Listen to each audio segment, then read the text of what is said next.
à Geneviève Drolet, excuse-moi, conseillère experte en transfert technologique, valorisation et innovation. Elle dit qu'elle n'a pas de biographie, mais ceci dit, elle a quand même fait un bac en anthropologie. Hein? C'est pour dire que ça mène au MEI. Et une maîtrise.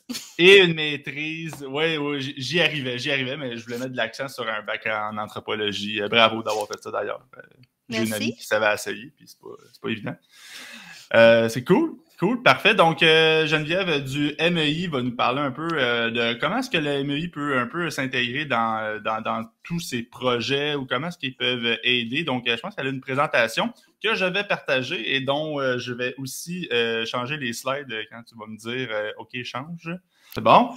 Génial. Merci beaucoup, Julien. Merci à vous de m'avoir invité pour venir vous parler aujourd'hui des programmes du ministère. Donc, moi, je vais vous parler vraiment des programmes qui s'adressent aux startups. Pourquoi? Ben, parce que moi et ma directrice, Daria Riabinina, on a un peu cofondé, si on veut, l'initiative Startup Québec. Et là, les slides changent trop rapidement. Fait clochette. Voilà, donc on a cofondé ensemble l'initiative Startup Québec en 2016. C'est vraiment à partir de ce moment-là, on a reçu un premier 8,5 millions de la stratégie numérique et c'est vraiment à partir de ce moment-là qu'on a commencé à investir de façon sérieuse au ministère dans les startups et aussi dans les incubateurs et les accélérateurs qui les accompagnent, y compris l'Asset, y compris la piscine. J'en ai vu plusieurs qui ont été signés, qui ont été cités, Espace Inc. Donc, c'est toutes des partenaires là, de long terme de nous. Donc, on appuie financièrement les incubateurs et les accélérateurs et on appuie financièrement aussi par l'entremise de ces organismes-là les startups, donc qui sont essentiellement en phase de pré-commercialisation. Donc, c'est pas des startups qui ont commencé à vendre leurs produits. Nous, on arrive à un moment, si on veut, où est-ce que personne veut mettre d'argent dans ces entreprises-là. C'est-à-dire, sont trop risqués, le produit n'est pas encore assez développé. Bref, et nous, on arrive avec des programmes dont je vais vous parler aujourd'hui. Donc, juste pour vous parler un petit peu en chiffres de ce que c'est Startup Québec, c'est 62 incubateurs et accélérateurs et quelques organismes au BNL là, qui ont été appuyés financièrement depuis 2016. 15 organismes au fonctionnement ou par mesure budgétaire et c'est un total de 120,7 millions de dollars qui a été investi. Au niveau des startups, des petits programmes qui roulent depuis 2012, mais de façon beaucoup plus accélérée depuis 2018-2019.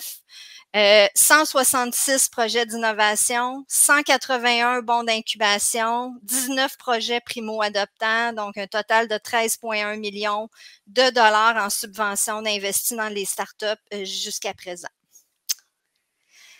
Donc, on a développé au ministère plusieurs outils pour aider les entreprises. Il y en a certains dont je vais vous parler aujourd'hui, mais on s'est surtout basé sur les phases de développement de l'entreprise. Donc, et on sait qu'en phase de création, donc je vais vous parler aujourd'hui des 3 petits programmes qui sont en bleu. Donc, ça, c'est vraiment des programmes de subvention qui sont offerts par ma direction sous l'égide de Startup Québec et qui s'adressent uniquement aux startups. C'est ça la différence avec le programme Innovation, par exemple, qui est un autre programme de subvention disponible au ministère. Mais quand vous appliquez au programme Innovation, vous êtes en concurrence avec l'ensemble des entreprises du Québec qui appliquent au programme Innovation. Tandis que quand vous appliquez pour obtenir une subvention via le programme d'aide à l'entrepreneuriat par l'entremise de vos incubateurs, bien à ce moment-là, vous avez une clientèle réservée. Donc, vous êtes la clientèle réservée de ce programme-là. Prochaine slide. Donc, essentiellement, 2 volets à ce programme d'aide à l'entrepreneuriat dont je parlais. Un premier volet qui est les bons d'incubation. Donc, les bons d'incubation, c'est des subventions de 40 à 60 000 par projet. C'est des petits projets qui se réalisent sur maximum 12 mois, qu'on parle d'un bon d'incubation ou de projet d'innovation.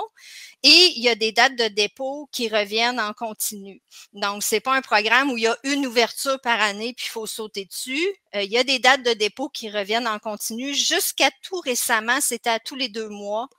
À partir de 2022, ça va être aux 3 mois. Et la prochaine date de tombée sera le 1er mars 2022.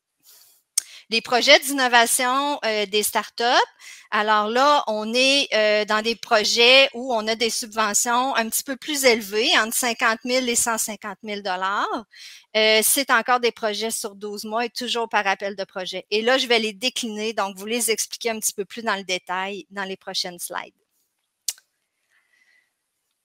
Donc, qu'est-ce que c'est des projets d'innovation des startups? C'est essentiellement de la subvention pour poursuivre des activités de recherche et de développement. Donc, ça fonctionne par appel de proposition.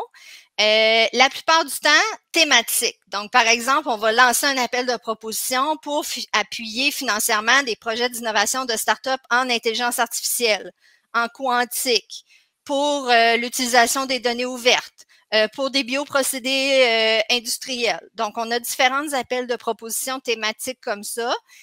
On en a parfois aussi des appels généraux, donc qui s'adressent à tout type de secteur. Comme je vous disais, pour l'IA et le quantique, on a des subventions maximum de 150 000. Pour les autres secteurs, pour l'instant, les subventions tournent autour de 50 000 par projet. Obligatoire d'être accompagné par un incubateur ou un accélérateur au moment du dépôt du projet. Et les dépenses admissibles sont très larges. Donc, vous pouvez couvrir du salaire avec ça, des déplacements, des outils de communication, du matériel, de la machinerie. Donc, les dépenses admissibles sont quand même assez larges. Ça, c'est l'autre d'avant.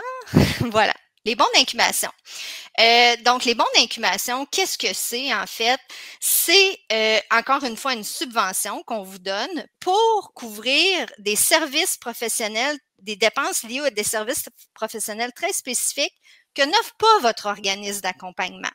Donc, par exemple, l'ACET a un panier de services qu'ils offrent à leurs entreprises. Mais si vous avez besoin d'une expertise très particulière, un service conseil très particulier en réglementation, par exemple, en propriété intellectuelle, et que l'ACET n'a pas ça dans son panier de services de base, je dis l'ACET, ça peut être n'importe quel autre incubateur, bien, à ce moment-là, vous pouvez recourir au bon d'incubation pour vous appuyer financièrement dans ces projets-là.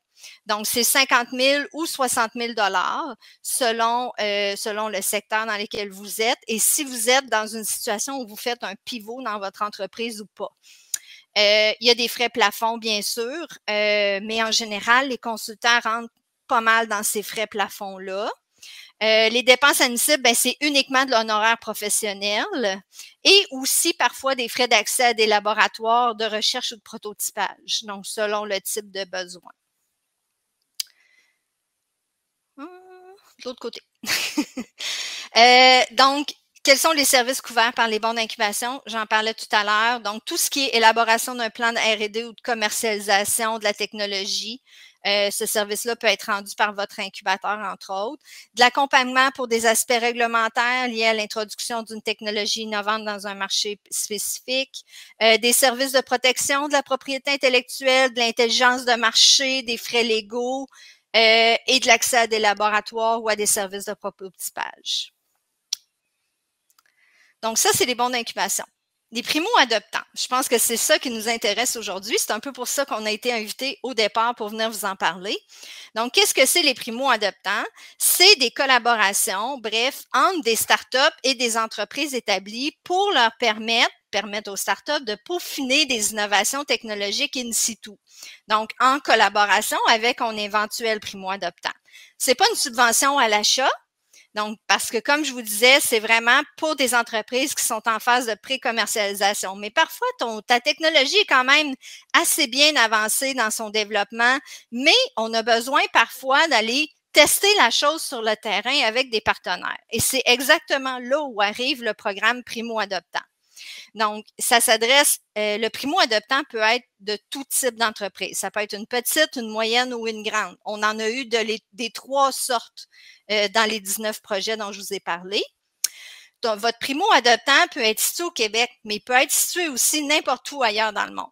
Donc, tant que votre startup, elle, est située au Québec, vous pouvez travailler avec un primo-adoptant qui est en Europe ou aux États-Unis, par exemple, il n'y a pas de problème. Le projet peut être soit issu d'un exercice d'innovation ouverte, donc les fameux appels à défis qui se multiplient là, depuis quelques années au Québec. Je ne sais pas, les hôtels, c'est des hôtels Germain qui ont besoin de tel type de technologie ou qui ont tel défi à résoudre, vous appliquez, vous proposez une solution, Hôtel Germain peut devenir votre primo-adoptant pour peaufiner votre solution technologique proposée, ou ça peut être une initiative de gré à gré, tout simplement, où vous avez contacté d'éventuels partenaires, puis finalement, ça fonctionne avec eux. Il y a toujours la dimension R&D qui est très importante dans ces projets-là. Donc, on n'oublie pas que c'est pas des projets de vente, c'est pas du rabais, c'est pas de la vente à rabais pour une entreprise primo-adoptante. C'est vraiment une entreprise primo-adoptante qui accepte de travailler avec une start-up pour l'aider à terminer sa R&D. La contribution du primo-adoptant dans ces projets-là, elle est 50% du projet en espèces. Donc, nous, on veut des primo-adoptants sérieux qui sont tellement intéressés à travailler avec la start-up qui disent, ben moi, sur un projet de 100 000, moi, je vais investir 50 000 en espèces dans ton projet. Donc, ça, c'est rarement négociable. On peut toujours peut-être éventuellement faire une exception, mais il faudrait vraiment bien justifier. Les projets sont déposés par la start-up et l'argent est versé à la start-up. Donc, c'est vraiment la start-up qui bénéficie de la subvention du gouvernement. Et au moment de déposer le projet au ministère, ça nous prend pas nécessairement une entente signée, mais ça nous prend au moins une lettre d'engagement du primo-adoptant. Et avant de signer la convention, si votre projet est accepté pour financement, avant de signer la convention de financement avec le ministère, là, ça nous prend une entente signée entre la start-up et le primo-adoptant. Donc, ça, c'est essentiellement nos petits programmes. Pour déposer, c'est assez facile. Vous allez dans le site web du ministère, vous voyez les appels de proposition qui sont là. Il y a, par contre, des erreurs fréquentes qui se font. Et pourquoi je vous en parle aujourd'hui? C'est parce que faire des erreurs fréquentes, ça retarde le traitement des dossiers. Et je sais que les startups sont toujours très rapides. Ils veulent leur argent vite. Et pour ça, ben, quand les dossiers sont bien déposés, ça évite les délais. Donc, première erreur fréquente, les dossiers sont souvent incomplets. Donc, soit que vous ne nous donnez pas vos états financiers, les formulaires sont mal complétés, il manque des informations importantes. Donc, nous, à chaque fois qu'il y a quelque chose qui ne fonctionne pas dans le dossier, on est obligé de revenir auprès de la start-up et là, ça crée un délai dans le traitement du dossier. Les formulaires aussi sont souvent transmis en format image. Pourquoi c'est important de les transmettre en PDF dynamique? En attendant, là, je vous le dis, là, il y a de l'espoir. On travaille pour avoir des formulaires électroniques au ministère. On travaille très fort, puis ça va s'en venir probablement au cours de la prochaine année. Donc, tout ce que je vous dis là, ça fera plus de sens. Mais d'ici là, au moins pour le dépôt du mois de mars, on a vraiment besoin d'un formulaire transmis en format PDF dynamique. 1, pour être capable de tout voir ce que vous avez écrit, et 2, pour être ça aille plus vite pour monter nos conventions de financement. Certains dossiers sont transmis en anglais. C'est pas qu'on n'est pas capable de les lire. On est bien capable de les lire, mais il y a une loi au gouvernement qui nous oblige à communiquer en français et à recevoir des demandes de subventions en français. Et la plupart des entreprises qui ont été créées depuis plus de 3 ans ne joignent pas un justificatif. Donc, je m'explique là-dessus. On dit souvent, vous allez voir dans les guides d'appel de proposition, on dit, ben nous, on veut des startups qui ont été créées depuis moins de 3 ans. L'idée, c'est pas de pénaliser des entreprises qui ont été créées depuis 4, 5 ou 6 ans. C'est juste de forcer un justificatif. C'est-à-dire de dire, ben moi, par exemple, écoute Geneviève, moi, je suis dans le domaine des sciences de la vie ou du hard tech. Puis c'est très long de développer ma technologie. Donc, dans mon secteur, là, c'est normal là, qu'après 3 ans, là, je ne sois pas rendue une entreprise qui a le vent dans les voiles. J'ai encore des choses à développer. Ça peut être aussi, Geneviève, j'ai fait 2 pivots depuis ma création. Ça fait 5 ans que je suis créée. Donc, ça veut dire que ça ne vous pénalise pas si vous êtes créé depuis plus de 3 ans. On veut juste savoir pourquoi. Puis c'est pas pour pénaliser personne ou pour faire de la discrimination. C'est que nous, ça nous aide aussi. Si on se rend compte qu'il y a différents secteurs, dans 2 ou 3 ans, ben on va où c'est plus difficile de rentrer, de développer une start-up en moins de 3 ans, ben à ce moment-là, on va ajuster nos programmes en conséquence. Quelques trucs finalement, poser des questions. Dans chaque guide d'appel de projet, il y a les noms des personnes, il y a des adresses courriel ou communiqués. Donc, n'hésitez pas, si jamais vous vous retrouvez devant un point d'interrogation, il y a des gens au bout du fil, il y a des gens au bout du courriel qui vont vous répondre avec plaisir. Aussi, solliciter l'aide de votre incubateur. On leur parle beaucoup aux incubateurs. Ils sont tous au courant des erreurs fréquentes qui se font par les entreprises au moment de déposer des dossiers au ministère. Donc, n'hésitez pas à les interpeller là-dessus. Ayez toujours en tête le concept de recherche et d'innovation, du moins pour nos petits programmes à nous qui s'adressent aux startups en phase de pré-commercialisation. Ce concept de recherche et d'innovation-là est très important. N'hésitez pas dans vos demandes à mettre des détails très techniques dans vos formulaires pour qu'on comprenne vraiment que votre projet est un projet de R&D et que ce n'est pas un projet, par exemple, de vente. Anne-Marie Laurence Gant est votre meilleure amie. Donc, dans votre description de projet, mettez-nous un beau Gantt qui formule toutes les étapes de votre projet au cours des 12 prochains mois. Ça, c'est toujours bien apprécié par les comités d'évaluation. Pas de montage financier, pas de financement. Donc, croyez-le ou non, il y a des gens qui nous déposent des projets sans nous dire combien ils veulent puis combien ils vont le dépenser.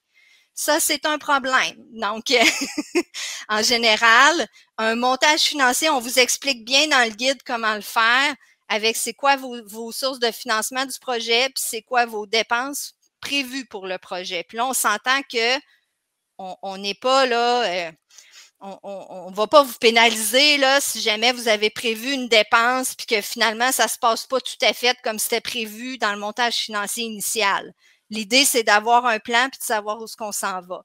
Et finalement, terminez votre projet à temps, s'il vous plaît, parce que ça cause un paquet de problèmes au ministère.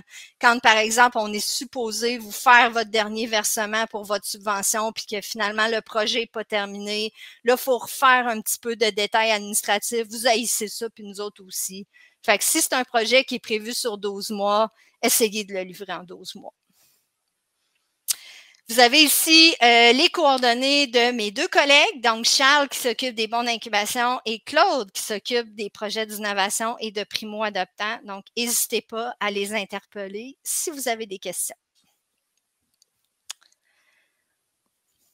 Super. Un gros merci, Geneviève. Attends une minute. Wouhou! OK. Bon, ben un gros merci. Je pense que c'était très clair. Est-ce